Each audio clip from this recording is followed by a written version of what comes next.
हमने इस चैनल के माध्यम से आप लोगों से प्रॉमिस किया था कि इस चैनल पे आप लोग को 10th क्लास के मैथ और साइंस की सभी वीडियोएं उपलब्ध होगी। तो आज से पहले हम लोगों ने कुछ मैथ्स के वीडियो हम लोगों ने देखे हैं। आज आप लोगों के लिए एक नया सब्जेक्ट हम लेकर के आए हैं, साइंस। और आज हम लोग साइंस के बारे में बेसिक चीज़ जानेंगे कि साइंस होता क्या है, इसको कितने कैटेगरी में बांटा गया है, इसके फादर कौन है, इन सब चीज़ों की जानकारी आज हम लोग देखेंगे। तो चलिए हम लोग शुरू करते हैं। आज हम लोग क्या पढ़ने वाले हैं? साइंस, जिसको कि हिंदी में हम लोग विज्ञान के नाम से जानते हैं। आज आइए चलिए हम लोग जानते हैं ये साइंस वर्ड किससे लिया गया। ये साइंस वर्ड जो है साइंटिया से लिया गया, जिसका मतलब होता है टू नो। साइंस वर्ड किससे लिया गया? साइंटिया से, जिसका मतलब क्या होता है? To know. अब टू नो का मतलब क्या होता है? जानना। अब जानने का बहुत सारा तरीका होता है। आप किसी भी चीज़ को आप कैसे जानेंगे?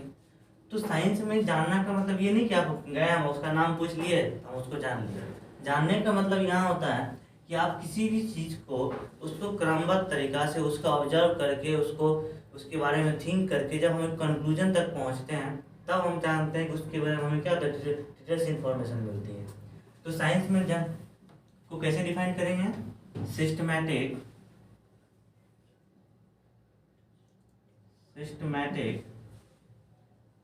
study of anything, systematic study of anything which we gain through the observations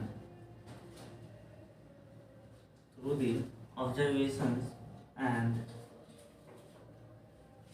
practically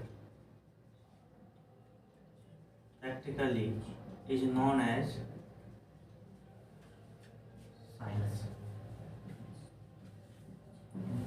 यानी सिस्टमैटिक स्टडी यानी किसी भी चीज़ का पूरा क्रमबद्ध अध्ययन जो हम लोग कैसे प्राप्त करते हैं? तो ऑब्जर्वेशंस के द्वारा, प्रैक्टिकल के द्वारा। जब हम किसी चीज़ को सिस्टमैटिक हम लोग जब जानने की कोशिश करते हैं तो उसे हम लोग क्या कहते हैं? साइंस कहते हैं। यानी अगर हिंदी में इसको हम डिफाइन करें तो किसी विषय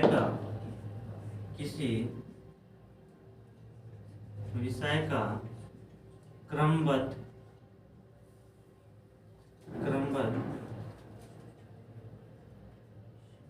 ज्ञान जो प्रयोग तथा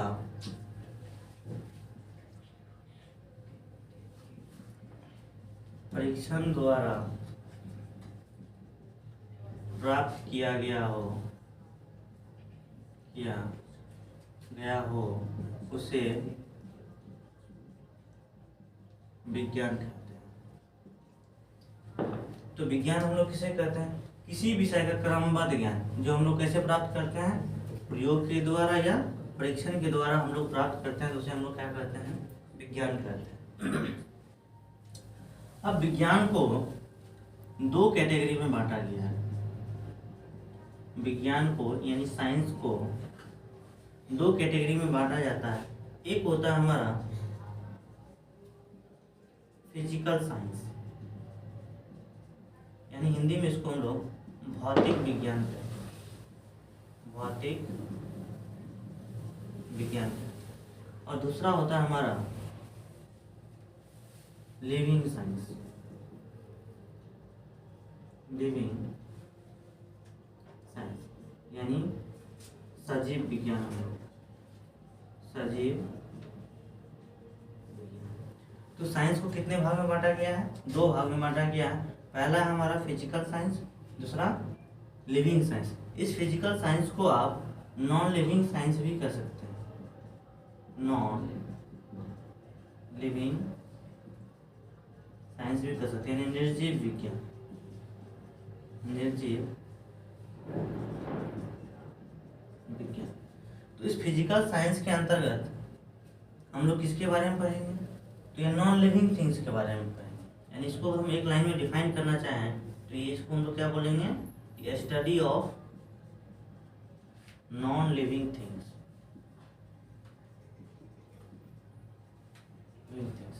निर्जीव निर्जीव वस्तुओं का अध्ययन क्या कहलाता है हमारा? भौतिक विज्ञान कहलाता है। अगर लिविंग साइंस की बात करें तो इसको हम लोग कैसे डिफाइन कर सकते हैं? स्टडी ऑफ लिविंग थिंग्स, यानी सजीव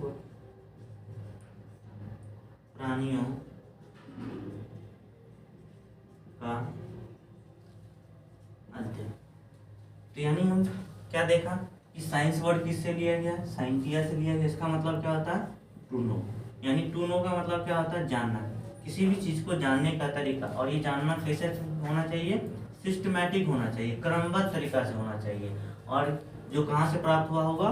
या तो ऑब्जर्वेशंस के द्वारा या प्रैक्टिकल के द्वारा। अगर हम जो ज्ञान को हम लोग क्रमबद्ध तरीका से प्राप्त करने की कोशिश करते हैं तो वो हमें क्या कहलाता है? विज्ञान कहलाता है। तो चलिए जल्दी से नोट कीजिए इसको।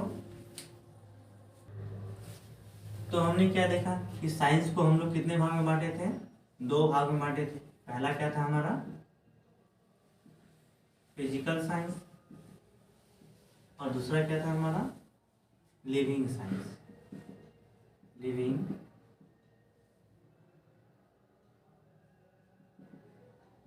Living science. अब इस फिजिकल साइंस को फिर से 2 भाग में बांटा गया है। एक होता है हमारा फिजिक्स, और दूसरा होता है हमारा केमिस्ट्री। फिजिक्स को हिंदी में हम लोग भौतिकी कहते हैं,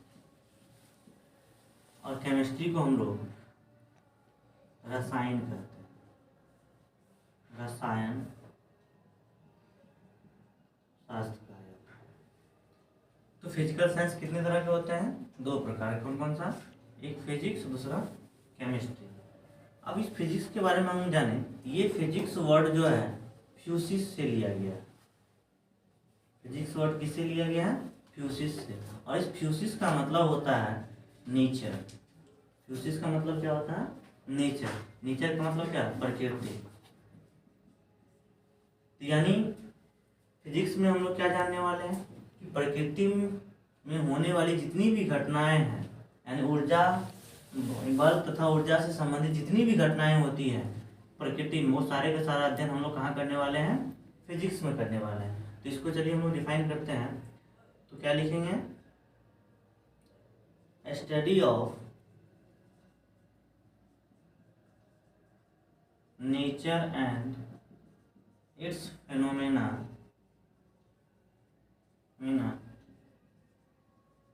related to matter and energy। पदार्थ और ऊर्जा से संबंधित प्रकृति और प्रकृति में होने वाली सभी घटनाओं का अध्ययन क्या कहलाती है? हमारा भौतिकी कहलाती है। क्या लिखेंगे हम लोग?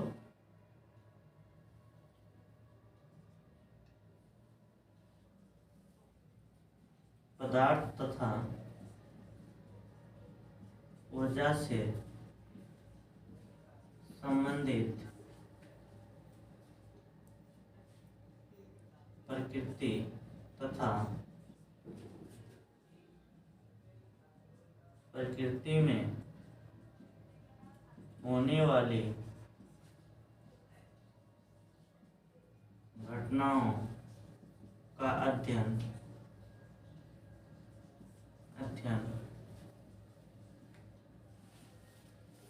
भौतिकी कहलाती है।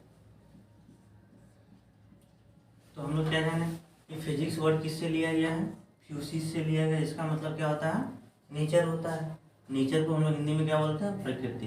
यानी प्रकृति में होने वाली ऊर्जा से संबंधित जितनी भी घटनाएं हो रही है, जैसे कि पंखा क्यों नाचती है, पृथ्वी क्यों घूमती है, सूर्य से हमें प्रकाश कैसे मिलती है, ये सब जितनी भी घटनाएं हम लोग देख रहे हैं वो सारे के सारे क्या हम कहलाते हैं? इस सब का अध्ययन हम लोग कहाँ करने वाले हैं? भौतिकी में करने वाले हैं। तो अगर आपसे पूछा जाए कि बताइए कि फिजिक्स का फादर कौन है, यानी फादर ऑफ फिजिक्स की बात करें तो फिजिक्स के फादर किसको माना जाता है? न्यूटन को माना जाता है। किसको माना जाता है? न्यूटन को माना जाता है। अब इस फिजिक्स की बात करें तो फिजिक्स के भी कई सारे ब्रांच होते हैं। फिजिक्स के भी बहुत सारे ब्रांच होते हैं। जैसा कि अगर आपसे पूछ, हम लोग जानते हैं फिजिक्स के कई भागों में बांटा गया। जैसे कि पहला हम लोग लिखते हैं ऑप्टिक्स। ऑप्टिक्स का मतलब क्या, जिसमें हम लोग किसका अध्ययन करते हैं, प्रकाश और प्रकाश से होने वाली संबंधित जितनी भी घटनाएं होती हैं उन सब का अध्ययन हम लोग कहाँ करते हैं, ऑप्टिक्स में करते हैं। दूसरा चैप्टर होता है हमारा इलेक्ट्रोमैग्नेटिज्म। इलेक्ट्रोमैग्नेटिज्म यानी इसमें हम लोग इलेक्ट्रिसिटी से संबंधित जितनी भी घटनाएं उन सब का अध्ययन करते हैं। एक होता है हम लोग थर्मोडायनामिक्स।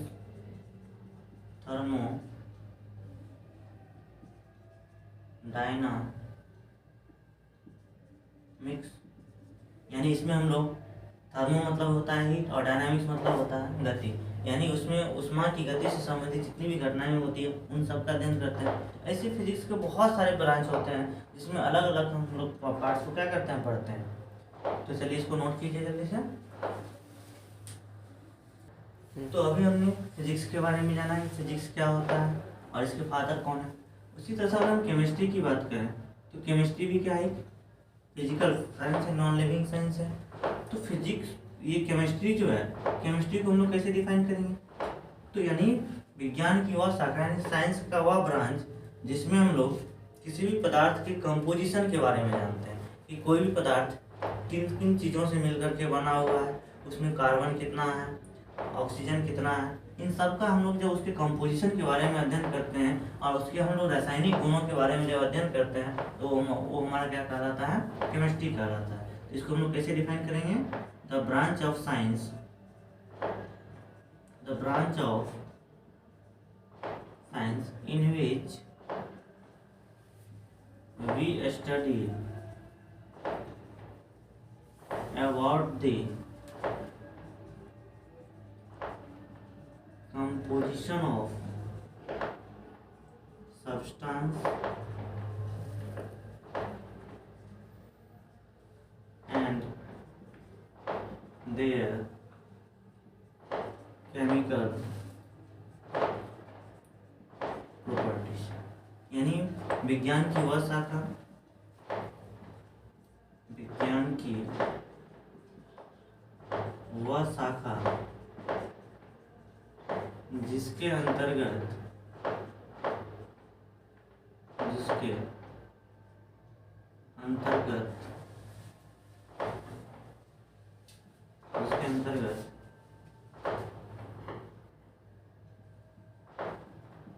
पदार्थ की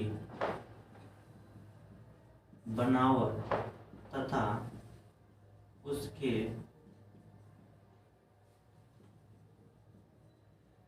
रासायनिक गुणों का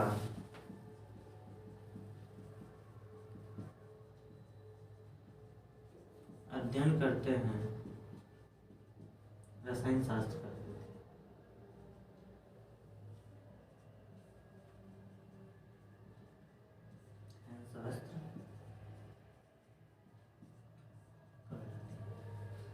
तो अगर आपसे पूछा जाए कि बताइए केमिस्ट्री का फादर किसे माना जाता है, तो फादर ऑफ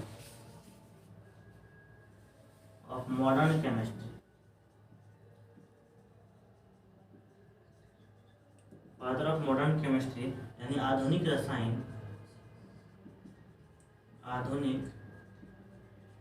रसायन के पिता किसे माना जाता है, तो लेवोजियर को माना जाता है। लेवोजियर को केमिस्ट्री के पिता किसे माना जाता है, लेवोजियर को माना जाता है। चलिए जल्दी से नोट कीजिए इसको। तो अभी हम लोगों ने जाना कि केमिस्ट्री क्या होता है और केमिस्ट्री के पिता कौन। अब इस केमिस्ट्री को 3 भागों में बांटा गया। पहला है हमारा फिजिकल केमिस्ट्री,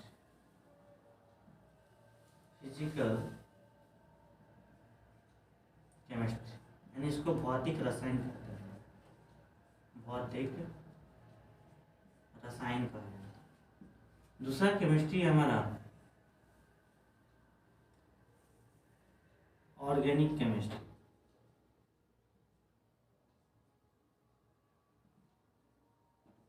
इनऑर्गेनिक केमिस्ट्री, यानी इसको कार्बनिक रसायन कहा जाता है, कार्बनिक रसायन कहते हैं। और तीसरा जो हमारा केमिस्ट्री का ब्रांच है इसको हम लोग बोलते हैं इनऑर्गेनिक केमिस्ट्री, इनऑर्गेनिक केमिस्ट्री यानी अकार्बनिक रसायन, अकार्बनिक रसायन। तो केमिस्ट्री के कितने ब्रांच हैं? 3। कौन कौन सा? पहला हमारा फिजिकल केमिस्ट्री, दूसरा ऑर्गेनिक केमिस्ट्री और तीसरा इनऑर्गेनिक केमिस्ट्री। अब ये फिजिकल केमिस्ट्री क्या होता है? तो यानी केमिस्ट्री का वह ब्रांच जिसमें हम लोग किसी भी पदार्थ के फिजिकल और उसके केमिकल गुणों के बारे में अध्ययन करते हैं, उसमें रूल्स रेगुलेशंस जो भी हैं उसके बारे में हम लोग अध्ययन करते हैं, तो वो हमारा क्या कहलाता है? फिजिकल केमिस्ट्री कहलाता है। यानी इसमें हम लोग कर सकते हैं स्टडी ऑफ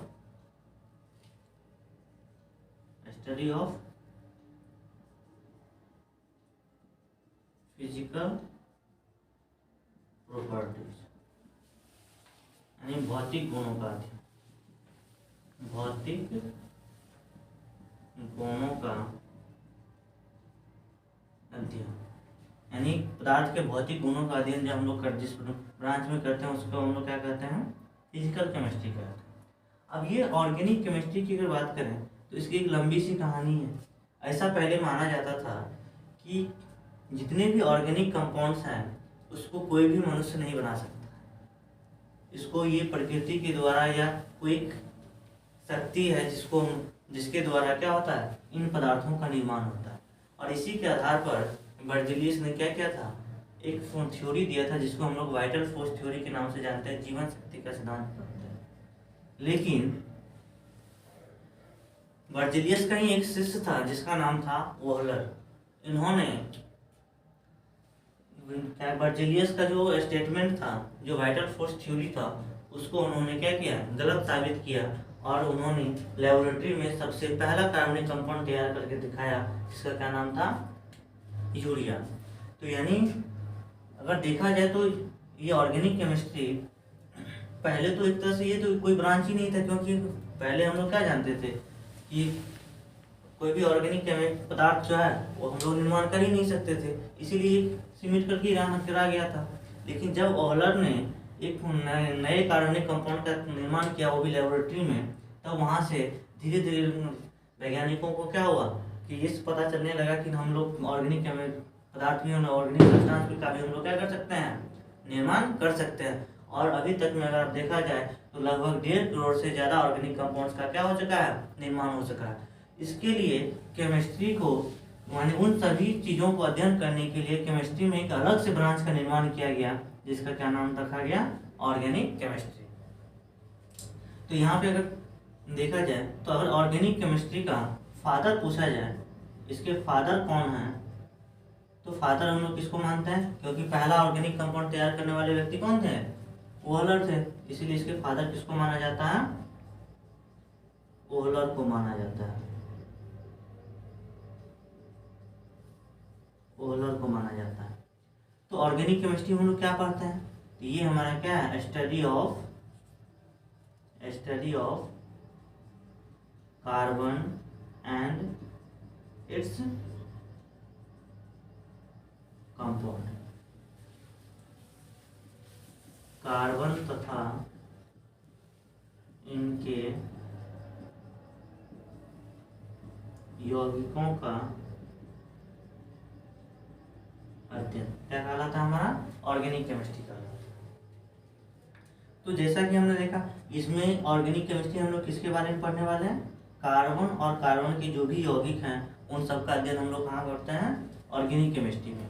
और कार्बन को छोड़ करके बाकी जितने भी हमारे एलिमेंट्स हैं उन सब का अध्ययन हम लोग कहाँ करते हैं? इनऑर्गेनिक केमिस्ट्री में करते हैं। जैसे हमारा हाइड्रोजन हो गया, नाइट्रोजन हो गया, सोडियम हो गया, यानी कार्बन और उसके यौगिक को अगर छोड़ दें तो बाकी जितने भी कंपाउंड्स हैं उन सब का अध्ययन हम लोग कहाँ करते हैं? तो इनऑर्गेनिक केमिस्ट्री में करते हैं। तो हमने क्या देखा कि केमिस्ट्री के कितने ब्रांच हैं? 3 ब्रांच है। पहला है फिजिकल केमिस्ट्री, दूसरा है ऑर्गेनिक केमिस्ट्री और तीसरा इनऑर्गेनिक केमिस्ट्री। फिजिकल केमिस्ट्री में हम लोग जितने भी लॉज हैं या फिजिकल प्रॉपर्टीज उन सब का अध्ययन करते हैं। ऑर्गेनिक केमिस्ट्री हम लोग क्या करते हैं? कि कार्बन और कार्बन से संबंधित जितने भी यौगिक हैं उन सब का अध्ययन करते हैं। और इनऑर्गेनिक केमिस्ट्री हम लोग किसका अध्ययन करते हैं, तो कार्बन को छोड़ करके बाकी जितने भी एलिमेंट्स हैं, जैसा कि हम लोग जानते हैं कि अभी तक में टोटल कितना 118 एलिमेंट्स का खोज हो चुका है। तो 118 में से अगर हम कार्बन को हटा दें तो लगभग हमारे पास कितना एलिमेंट्स बचता है, 117। इन 117 एलिमेंट्स के बारे में हम लोग केमिस्ट्री के जिस ब्रांच में अध्ययन करते हैं उसे हम लोग क्या कहते हैं, इनऑर्गेनिक केमिस्ट्री कहते हैं। तो चलिए इसको नोट कीजिए। तो अभी हमने फिजिकल साइंस क्या होता है इनके बारे में देखा। अब चलिए हम लोग जानते हैं कि लिविंग साइंस क्या होता है। लिविंग साइंस का मतलब क्या, वैसा साइंस का वह ब्रांच जिसमें हम लोग किसके बारे में अध्ययन करते हैं, लिविंग थिंग्स के बारे में अध्ययन करते हैं। यानी ये हमारा क्या है, स्टडी ऑफ लिविंग थिंग्स, यानी सजीव प्राणियों का अध्ययन, सजीव प्राणियों का अध्ययन क्या कहलाता है, हमारा लिविंग साइंस का। तो लिविंग साइंस का एक ही ब्रांच है जिसको हम लोग बायोलॉजी के नाम से जानते हैं, यानी हिंदी में इसको हम लोग जीव विज्ञान कहते हैं। लिविंग साइंस का एक ही ब्रांच है जिसको हम लोग क्या बोलते हैं, बायोलॉजी। अब इस बायोलॉजी में देखिए तो दो वर्ड है, एक है बायो और दूसरा है लॉजी। बायो का मतलब होता है लिविंग और लॉजी का मतलब होता है स्टडी। यानी हम लोग कह सकते हैं कि ये हमारा क्या है, स्टडी ऑफ लिविंग थिंग्स। नहीं, अब ये बायोलॉजी टर्म की अगर बात करें तो ये बायोलॉजी टर्म जो है, बायोलॉजी शब्द जो है, ये दो साइंटिस्ट ने मिल करके दिया था। एक का नाम है लेमार्क एंड दूसरा का नाम है ट्रेविरस।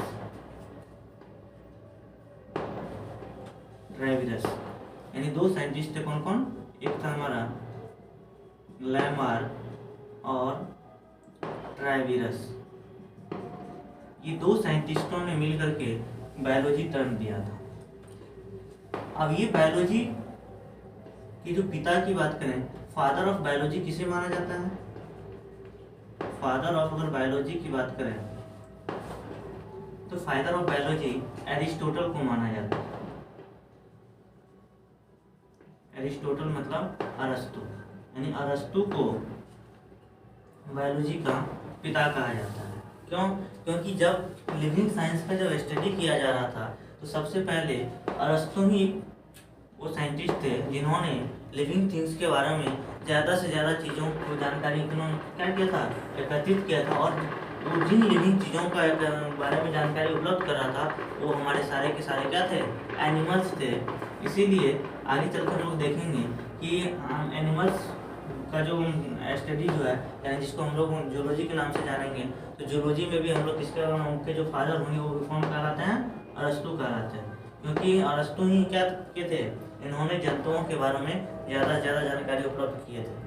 तो यानी हम लोग क्या देखें अभी कि बायोलॉजी टर्म किसने दिया, लेमार्क और ट्रेविरस ने दिया है, और इसके पिता कौन है, एरिस्टोटल। अब इस बायोलॉजी को दो भाग में बांटा गया है। बायोलॉजी के कितने ब्रांच हैं, दो। पहला है हमारा जूलॉजी और दूसरा हमारा है बॉटनी। पहला क्या है हमारा, जूलॉजी, यानी इसको हिंदी में हम लोग जंतु विज्ञान बोलते हैं। हिंदी में इसे क्या कहा जाता है, जंतु विज्ञान। और बॉटनी को हम लोग बोलते हैं वनस्पति विज्ञान, वनस्पति विज्ञान कहते हैं। तो बायोलॉजी के कितने ब्रांच हुए, दो। पहला क्या है हमारा जूलॉजी और दूसरा बॉटनी। अब देखिए यहाँ नाम से ही स्पष्ट है, जू मतलब क्या होता है, चिड़ियाघर, और चिड़ियाघर में कौन रहता है, जंतुएं रहती है। इसीलिए जंतुओं यानी जंतु का मतलब क्या हुआ, आपके जानवर क्या कहते हैं, पक्षी, ये सब सारे के सारे किस में आ गए, जूलॉजी में आ गए। हम लोग भी क्या किस में आ गए, जूलॉजी के अंतर्गत आ गए। तो जूलॉजी का जो यानी इसको हम लोग अगर डिफाइन करना चाहे तो हम लोग क्या लिख सकते हैं, स्टडी ऑफ एनिमल्स, यानी जंतुओं का अध्ययन क्या कहलाएगा हमारा, जंतुओं का अध्ययन क्या कहलाता है हमारा, जूलॉजी कहलाता है। और इस जूलॉजी के फादर की अगर बात करें तो इसके भी फादर कौन है, एरिस्टोटल। एरिस्टोटल है, अरस्तु। जूलॉजी के भी फादर कौन है, अरस्तु। लेकिन अगर बोटनी की बात करें तो वनस्पति, वनस्पति मतलब क्या, पेड़ पौधा। तो ये हमारा क्या, स्टडी ऑफ, इसको हम लोग क्या कर सकते हैं, स्टडी ऑफ प्लांट्स, यानी पौधों का अध्ययन क्या कहलाता है हमारा, पौधों का अध्ययन क्या कहलाता है हमारा, बोटनी कहलाता है। तो इस बोटनी के जो फादर हैं, इसको, ये कौन है, थियोफ्रास्टस। कौन है ये, Theophrastus, Theophrastus, Theophrastus, Theophrastus. Botany के फादर कौन है, थियोफ्रास्टस। तो हमने क्या देखा कि लिविंग साइंस होता है क्या है, लिविंग साइंस के कौन से ब्रांच है, बायोलॉजी। बायोलॉजी को शब्द किसने दिया था, तो लेमार्क और ट्रेविरस ने दिया था। बायोलॉजी के फादर किसे कहा जाता है, तो अरस्तु को कहा जाता है। बायोलॉजी की कितने ब्रांच हैं, 2 ब्रांच है, पहला है हमारा जूलॉजी और दूसरा है हमारा बोटनी। जूलॉजी में किसके बारे में हम लोग अध्ययन करते हैं, तो जूलॉजी में हम लोग एनिमल्स के बारे में स्टडी करते हैं और इसके पिता कौन है, अरस्तु है। लेकिन बोटनी में हम लोग किसके बारे में पढ़ते हैं, तो बोटनी में प्लांट्स के बारे में पढ़ते हैं और इसके पिता कौन है, थियोफ्रास्टस। तो यानी इस तरह से अभी हम लोग क्या देखा कि साइंस होता है क्या और साइंस को कैसे क्लासिफाई किया गया है। तो चलिए इसको नोट कीजिए। तो इस क्लास में हम लोगों ने क्या देखा कि साइंस होता है क्या, उसके कैसे कैसे क्लासिफाई किया गया। अब हम लोग नेक्स्ट वीडियो में हम लोग पहला चैप्टर स्टार्ट करेंगे 10th क्लास का। 10th क्लास के बायोलॉजी का जो पहला चैप्टर है, लाइफ प्रोसेस, उनके बारे में हम लोग अध्ययन करेंगे।